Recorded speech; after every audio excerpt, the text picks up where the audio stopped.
نحمده ونصلي على رسوله الكريم اما بعد فاعوذ بالله من الشيطان الرجيم بسم الله الرحمن الرحيم رب اشرح لي صدري ويسر لي امري واحلل عقدة من لساني يفقهوا قولي. ہماری گفتگو کا موضوع ہے قیامت کی نشانیاں. بحیثیت مسلمان ہم سب کا ایمان ہے کہ یہ دنیا ہمیشہ باقی نہیں رہے گی، ایک دن سب کچھ ختم ہو جائے گا، اور ایسا ہونا بھی چاہیے، اس لیے کہ ہر آغاز کا ایک انجام ہوتا ہے، ہر ابتدا کی ایک انتہا ہوتی ہے. جس چیز پر زندگی آتی ہے اس پر موت کا آنا بھی لازم ہے. ہم اپنے آس پاس اس کی بہت سی نشانیاں دیکھتے رہتے ہیں. کائنات میں بہت سے دلائل بکھرے ہوئے ہیں جو ہمیں یقین دلاتے ہیں کہ ایک دن یہ سب کارخانہ بند ہو جائے گا، ختم ہو جائے گا، یہ دنیا فنا ہو جائے گی. وہ وقت قرآن پاک کے الفاظ میں زمین و آسمان پر بہت بھاری ہوگا، اور اس بھاری وقت کے آنے سے پہلے دنیا میں کچھ علامات نمودار ہوں گی. تو آج چند ایک احادیث آپ کی خدمت میں پیش کروں گی جو قیامت کی نشانیوں کے بارے میں ہیں. اس سے ایک تو ہمیں اپنے عمل کا جائزہ لینے کا موقع ملے گا، دوسرے ان سے یہ بات سامنے آتی ہے کہ نبی صلی اللہ علیہ وسلم کی باتیں کتنی سچی باتیں تھیں. وہ لوگ جو حدیث کا انکار کرتے ہیں یا احادیث کا مذاق اڑاتے ہیں، وہ ان احادیث کی روشنی میں آج کے حالات کو دیکھ سکتے ہیں کہ آپ صلی اللہ علیہ وسلم نے اللہ تعالی کی بھیجی ہوئی وحی کی روشنی میں جو باتیں فرمائیں آج وہ ہم اپنی آنکھوں سے دیکھ رہے ہیں. بہرحال اس وقت میرے سامنے حضرت ابو ہریرہ رضی اللہ تعالی عنہ کی حدیث ہے جسے ابن خزیمہ نے روایت کیا ہے. رسول اللہ صلی اللہ علیہ وسلم نے فرمایا، قیامت کی نشانیوں میں سے ہے کہ آدمی مسجد کے پاس سے گزرے گا مگر اس میں 2 رکعتیں ادا نہیں کرے گا. آج کتنے ہی لوگ ایسے ہیں کہ جن کے گھروں کے سامنے مسجدیں ہیں، وہ دن رات مسجدوں سے آوازیں سنتے ہیں لیکن مسجد کے اندر نہیں جاتے. نبی صلی اللہ علیہ وسلم کے زمانے میں اس بات کا تصور ہی نہیں تھا کہ کوئی شخص اپنے آپ کو مسلمان کہے اور پھر وہ نماز نہ پڑھے. اسی لیے ہم دیکھتے ہیں کہ منافقین ہر حال میں مسجد میں پہنچتے تھے، بلکہ انہوں نے اپنی ایک الگ مسجد بھی بنائی تھی یا مسجد نامی عمارت بنائی تھی. لیکن قیامت کے نزدیک مسجدوں کے پاس سے گزرنے والے مسجد نہیں جائیں گے. ایک اور حدیث میں آتا ہے، حضرت انس فرماتے ہیں رضی اللہ تعالی عنہ کہ اللہ کے رسول صلی اللہ علیہ وسلم نے فرمایا، لوگوں پر ایک ایسا دور آئے گا کہ ان میں اپنے دین کی حفاظت پہ صبر کرنے والا اس شخص کی مانند ہوگا جو آگ کے انگارے کو اپنی مٹھی میں تھامنے والا ہے. یعنی دین پر استقامت اور دین پر عمل اتنا مشکل ہو جائے گا بعض اوقات کہ جیسے ایک انگارہ ہاتھ میں لینا کہ انسان نہ لے سکے اور نہ پھینک سکے. ایک اور نشانی جو آپ صلی اللہ علیہ وسلم نے ہمیں بتائی وہ یہ کہ زمانہ قریب آ جائے گا، عمل میں نقص واقع ہوگا اور بخیلی پیدا ہو جائے گی، دل تنگ ہو جائیں گے. ایک اور حدیث میں آتا ہے کہ بخیلی کا عام ہونا قیامت کی نشانیوں میں سے ہے. آج آپ دیکھیں کہ بسا اوقات انسان کے پاس اللہ کی دی ہوئی بے شمار نعمتیں ہوتی لیکن انسان ان نعمتوں میں کسی کو شریک نہیں کرتا. چھوٹی چھوٹی باتوں کو مائنڈ کر جانا، چھوٹی چھوٹی باتوں پہ ناراض ہو جانا، چھوٹی چھوٹی چیزوں کو حد سے زیادہ محسوس کر لینا، یہ سب کچھ شح کی وجہ ہی سے تو ہے، بخل کی وجہ سے ہی تو ہے.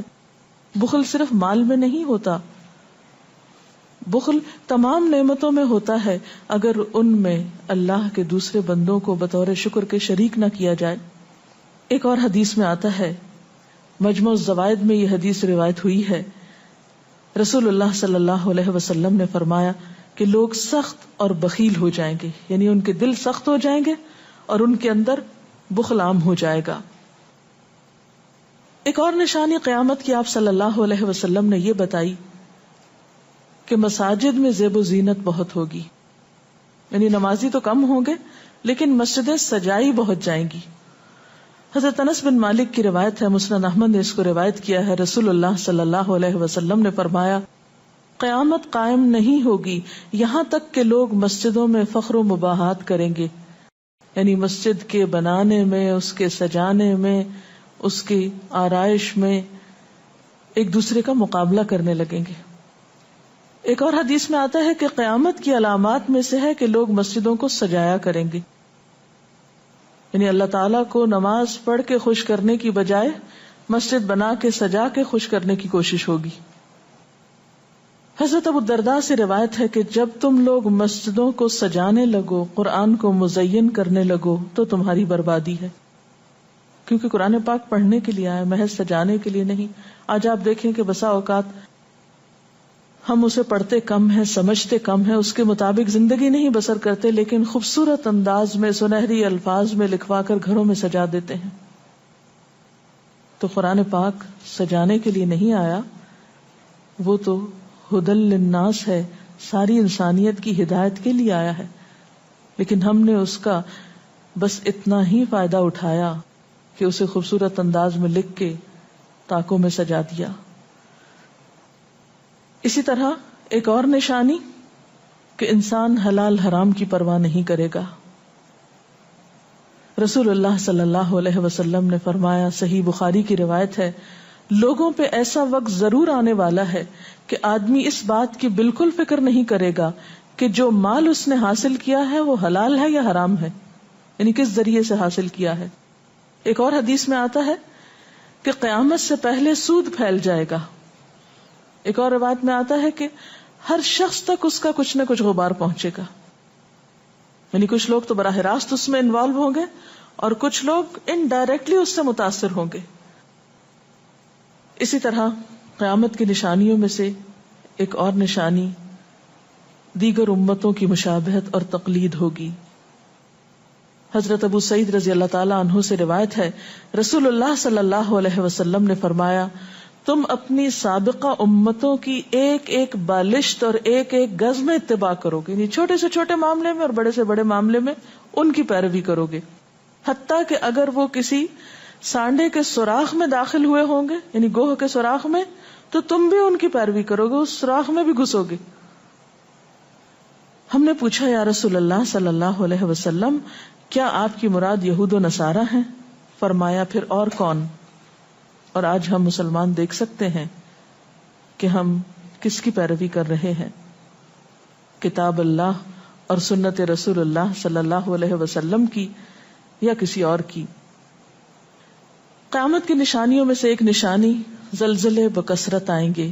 حضرت ام سلمہ سے روایت ہے، مسند احمد میں یہ روایت آتی ہے، رسول اللہ صلی اللہ علیہ وسلم نے فرمایا، قیامت سے پہلے موت کی سخت وبا پھیلے گی، پھر زلزلوں والے سال آئیں گے.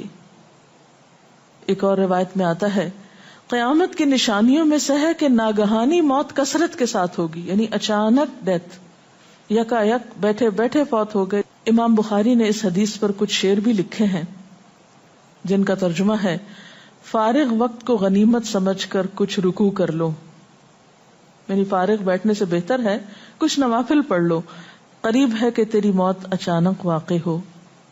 تم کتنے ہی صحت مند لوگوں کو دیکھتے ہو جن کی صحت مند جانیں اچانک فوت ہو جاتی ہیں، یعنی ختم ہو جاتی ہیں.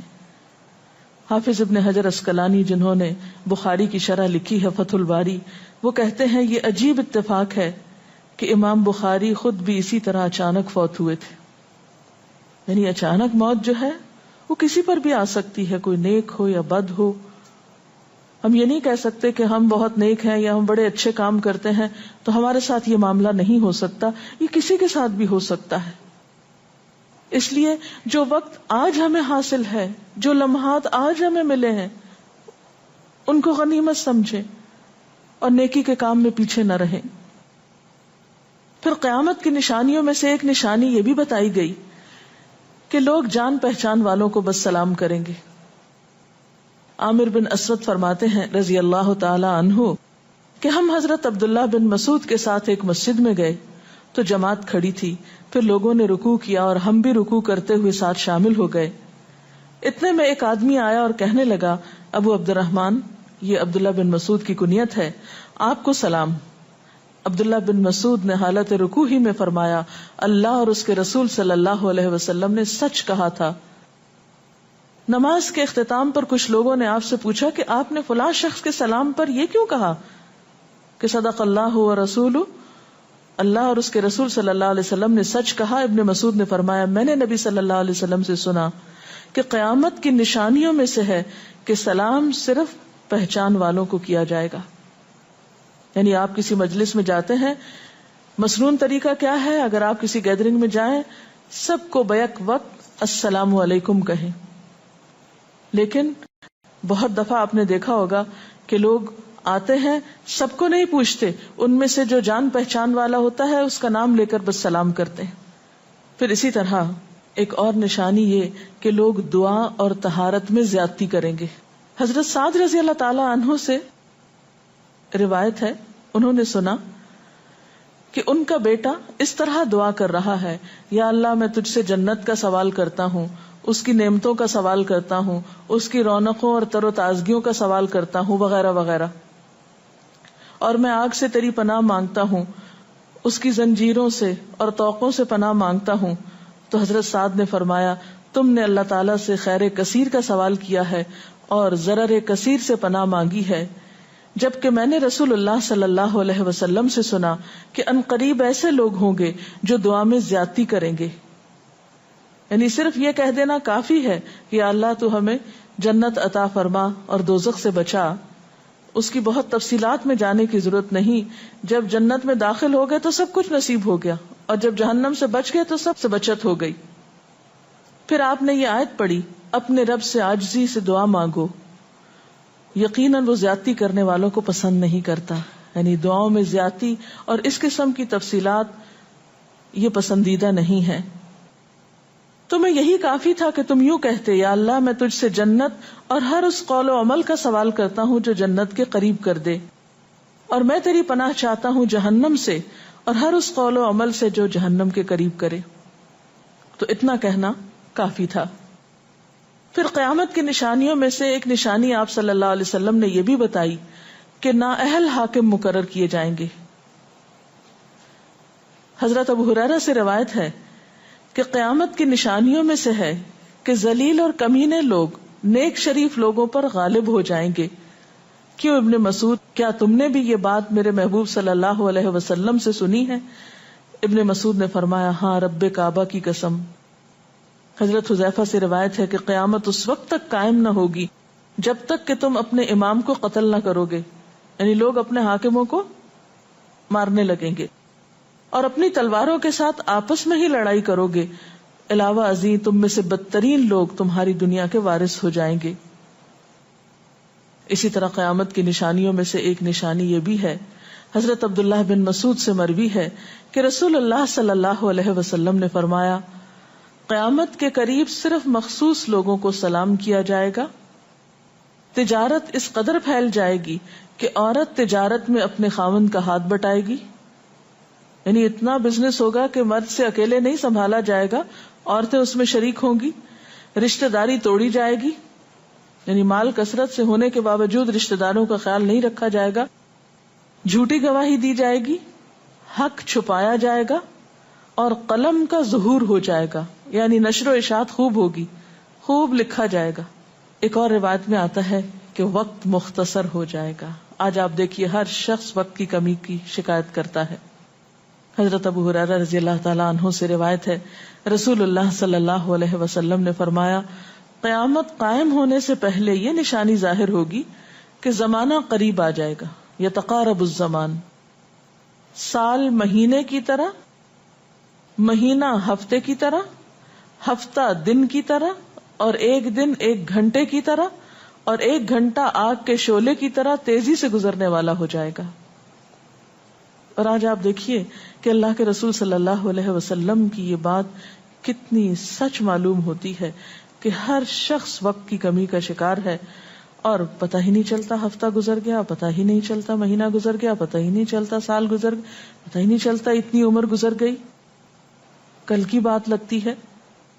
اور انڈائریکٹلی یہ اشارہ اس بات کی طرف کہ زندگی کی رفتار بہت تیز ہو جائے گی، یعنی فاسٹ لائف جس کو آپ کہتے ہیں اس کا شکار ہو جائے گا.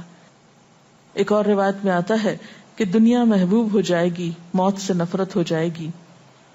حضرت ابو ہریرہ سے روایت ہے، رسول اللہ صلی اللہ علیہ وسلم نے حضرت ثوبان سے فرمایا، اے ثوبان، اس وقت تمہارا کیا حال ہوگا جب دوسری امتیں تم پر اس طرح ٹوٹ پڑیں گی جس طرح تم کھانے کے برتن پہ ٹوٹ پڑتے ہو. ثوبان نے کہا، میرے ماں باپ آپ پہ قربان، اے اللہ کے رسول صلی اللہ علیہ وسلم، کیا اس وقت ہم تعداد میں کم ہو جائیں گے؟ فرمایا، نہیں، بلکہ تم کثرت میں ہوگے، لیکن اللہ تعالیٰ تمہارے دلوں میں وہن ڈال دے گا. صحابہ نے پوچھا، یا رسول اللہ صلی اللہ علیہ وسلم، وہن کیا چیز ہے؟ آپ نے فرمایا، دنیا سے محبت اور جہاد سے نفرت. اور ایک روایت میں آتا ہے، دنیا سے محبت اور موت سے نفرت. اسی طرح نیک لوگ آہستہ آہستہ کم ہو جائیں گے. رسول اللہ صلی اللہ علیہ وسلم نے فرمایا، نیک لوگ یکے بعد دیگرے رخصت ہوتے جائیں گے، فوت ہوتے جائیں گے. فضول لوگ باقی رہ جائیں گے، بیکار، نکمے، جس طرح جو کا بھوسا یا ردی کھجور باقی رہ جاتی. اللہ تعالیٰ ان فضول لوگوں کی کچھ پرواہ نہ کرے گا، کوڑے کرکٹ کی طرح ہوں گے جن کی کچھ پرواہ نہ کرے گا کہ ان کو پھینک دیا جائے یا کاٹ دیا جائے یا کہیں جلا دیا جائے. ایسے لوگوں کی اللہ تعالیٰ کو کچھ بھی ضرورت نہیں ہو. حضرت عمرو بن شعیب اپنے والد سے اور اپنے دادا سے روایت کرتے ہیں، رسول اللہ صلی اللہ علیہ وسلم نے فرمایا، لوگوں پر ایک ایسا وقت آئے گا کہ ان کی خوب چھانٹی صفائی کی جائے گی تو فضول لوگ باقی رہ جائیں گے اور نیک لوگ ختم ہو جائیں گے. پھر آپ نے اپنے دونوں ہاتھوں کی انگلیوں کو آپس میں ملا کر فرمایا، اس طرح ان کے وعدے اور امانتیں خلط ملط ہو کر رہ جائیں گے اور وہ اختلافات کا شکار ہو جائیں گے. یعنی نہ ان میں وعدوں کا پاس ہوگا، نہ امانتوں کی ادائیگی کا احساس ہوگا، اور وہ ایک ہی چیز جانیں گے اور وہ لڑائی جھگڑا، اختلافات. کیونکہ کوڑا کرکٹ ہے نا، کوئی وزن تو اس کا ہے نہیں، کوئی اصول تو ہے نہیں، کسی نیک کام میں استقامت تو ہے نہیں، بس جدھر کو پانی جا رہا ہے اس پہ بہ رہے ہیں، ہوا چل رہی ہے اس پہ اڑ رہے ہیں. تو ایسے نکمے اور بیکار لوگ باقی بچیں گے اور پھر ایک دن دنیا اپنے اختتام کو پہنچ جائے گی. ہر گھر میں فتنہ داخل ہو جائے گا. حضرت عوف بن مالک فرماتے ہیں کہ میں غزوہ تبوک کے موقع پر رسول اللہ صلی اللہ علیہ وسلم کی خدمت میں حاضر ہوا جبکہ آپ اس وقت چمڑے کے ایک خیمے میں تشریف فرما تھے. آپ نے فرمایا، قیامت کی 6 نشانیاں گن لو. پھر ایک ایسا عام اور تباہ کن فتنہ ہوگا کہ عرب کا کوئی گھر بھی اس کی لپیٹ میں آنے سے محفوظ نہ رہ سکے گا. تو اللہ تعالیٰ سے دعا ہے کہ وہ ہمارے ایمان اور عمل کی حفاظت فرمائے اور ہمیں نیکی کی توفیق عطا فرمائے، اپنی ذمہ داریوں کو صحیح معنوں میں پورا کرنے کی توفیق عطا فرمائے. اگر آپ کے ذہن میں کوئی سوال ہو تو آپ کر سکتے ہیں. جو لوگ قیامت کی ان علامات کا مذاق اڑاتے ہیں اور کہتے ہیں کہ یہ حالات تو بہت عرصے سے ہیں، قیامت آنی ہوتی تو آ چکی ہوتی، تو ہم کیا کر سکتے ہیں، انہیں کیسے سمجھا سکتے ہیں؟ دیکھیے کہ جو لوگ مذاق اڑانے پر تل جاتے ہیں ان کا کوئی علاج نہیں. نبی صلی اللہ علیہ وسلم کے زمانے میں بھی ایسے لوگ موجود تھے جو دین کے شاعر کا مذاق اڑاتے تھے. قرآن نے ایسے لوگوں کو منافق بتایا ہے. اور بات یہ ہے کہ جب قیامت آئے گی تو پھر کسی سے پوچھ کر نہیں آئے گی، اس کا وقت تو اللہ تعالیٰ کو معلوم ہے، اور جب آ جائے گی تو کوئی اس سے فرار حاصل نہیں کر سکے گا. آج ہمیں اللہ تعالیٰ نے اختیار دیا ہے، چاہیں تو کسی چیز کو مانیں اور چاہیں تو انکار کر دیں، لیکن جب اصل حقیقت سامنے آئے گی تو پھر ہم انکار نہ کر سکیں گے. آپ نے بتایا کہ قیامت کی نشانیوں میں ہے کہ طہارت میں بھی زیادتی کی جائے گی، تو اس سے کیا مراد ہے؟ اس کا معنی یہ ہے کہ لوگ طہارت حاصل کرتے وقت وسائل یا ریسورسز کو بہت ضائع کریں گے. مثلاً یہ کہ وضو کرتے وقت بہت زیادہ پانی لنڈھانا، بہت صابن گرانا، اسی طرح نہاتے وقت بہت پانی ضائع کرنا. نبی صلی اللہ علیہ وسلم کے زمانے میں پانی کی قلت بھی ہوتی تھی، لیکن اس کے باوجود آپ صلی اللہ علیہ وسلم کی تعلیمات میں ہے یہ بات کہ ایک شخص کو آپ نے فرمایا تھا کہ خواہ تم دریا کے کنارے بیٹھے ہو پھر بھی وضو کے لیے اتنا ہی پانی لو جتنا تمہاری ضرورت ہے، یعنی بہت زیادہ پانی ضائع نہ کرو. آج ہم دیکھتے ہیں کہ بہت سے وسائل کے ذریعے پانی کا حصول بعض علاقوں میں بہت آسان ہو گیا ہے اور لوگ بہت ناقدری کے ساتھ پانی ضائع کرتے ہیں. مثلا بعض دفعہ دیکھا گیا ہے کہ برش کرنے کے وقفے میں ٹیپ کھول دی جاتی ہے، بعض اوقات 5 منٹ تک ٹیپ میں سے پانی بہتا رہتا ہے اور آرام آرام سے لوگ اپنی طہارت اور صفائی کا اہتمام کرتے رہتے ہیں. تو کسی بھی طرح کے وسائل کو ضائع کرنا جو ہے وہ اسلامی تعلیمات کے خلاف ہے، خواہ وہ دین کے کسی کام کے کرنے میں ہی کیوں نہ استعمال کیے جائے، وضو جیسی چیز میں ہی کیوں نہ استعمال کیے جا رہے ہوں. تو طہارت میں مبالغہ آرائی کا مطلب یہی ہے، وسائل کا ضیاع. دعا میں زیادتی کا مقصد کیا لمبی دعاؤں کا بھی مراد یہ ہوگا؟ اصل میں دعا تو حسب ضرورت کی جا سکتی ہے، حسب موقع. کبھی آپ کے پاس وقت زیادہ ہوتا ہے تو آپ دیر تک بھی دعا کر سکتے ہیں، مخصوص اوقات میں، مخصوص قبولیت کی جگہوں پر. لیکن سنت کے طریقے سے ہٹ کر مبالغہ آرائی کے انداز میں دعا کرنا اور پھر ردیف قافیے ملا کر دعا کرنا یا شعر و شاعری کے انداز میں دعا کرنا، ان چیزوں سے منع کیا گیا. وآخر دعوانا ان الحمد للہ رب العالمین. سبحانک اللہم وبحمدک نشہد ان لا الہ الا انت نستغفرک ونتوب الیک. والسلام علیکم ورحمۃ اللہ وبرکاتہ.